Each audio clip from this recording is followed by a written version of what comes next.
আসসালামু আলাইকুম এভরিওয়ান।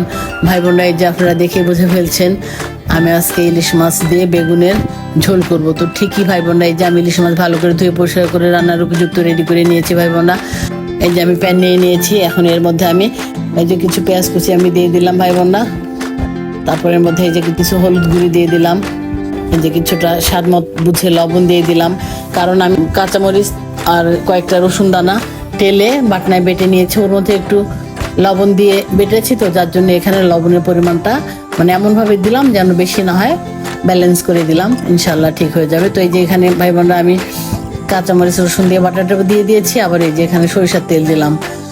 আজকে আর সাদা তেলটা আমি দিব না। তারপর এগুলো ভালো করে আমি একদম মেখে মেখে নরম করে ফেলবো। তো এই ইলিশ মাছ ভাই বোনরা, এটা এমন একটি মাছ, এই মাছটি যে যেভাবে রান্না করুক তাতেই অনেক সুস্বাদু হয়। এটা মানে আল্লাহর অনেক বড় একটা নিয়ামত, খেতেও যেমন টেস্টি, রান্না করতেও ঝামেলা নেই।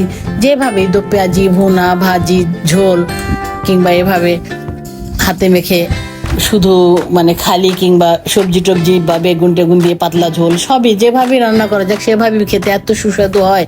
শুধু এই এক তরকারি দিয়ে অনায়াসেই 2 প্লেট ভাত খাওয়া যায়। তো ভাই বোনরা, এই যে আমি আমার মশলাটি মেখে মেখে নরম করে ফেলছি, আপনারা দেখতেই পেয়েছেন যে মশলার জুস বের হয়ে গেছে। তারপরে বেগুন দিয়ে এখন আবার ভালো করে মেখে নিচ্ছি। এখন আমি মাছগুলি ভাই বোনরা দিয়ে দিলাম। আমার এই মাছটি হচ্ছে হাতে মাখা বেগুন ইলিশের পাতলা ঝোল।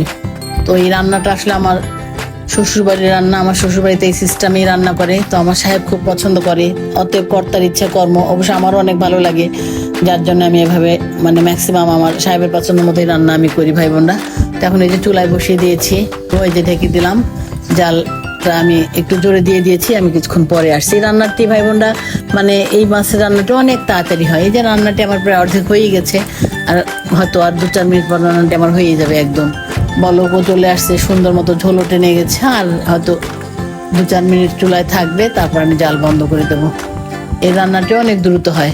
অনেকে বলে ইলিশ মাছ সিদ্ধ করে খেলেও ভালো লাগে, আসলে এটা একটা কথার কথা, কিন্তু আসলে এই মাছটি এমনই একটি মাছ যেভাবেই রান্না করা যায় এই মাছটি সেভাবেই খেতে ভালো লাগে। তো ভাই বোন, এই যে আমি আরেকবার এসে দেখে গিয়েছি, এবার এসে যে দেখলাম যে হ্যাঁ মাছটি আমার হয়ে গেছে।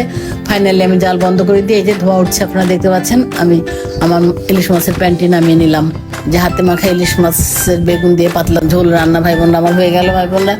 তো এভাবে আপনারা রান্না করে খাবেন, ইনশাল্লাহ আমি আশা করি আপনাদের খেতে ভালো লাগবে।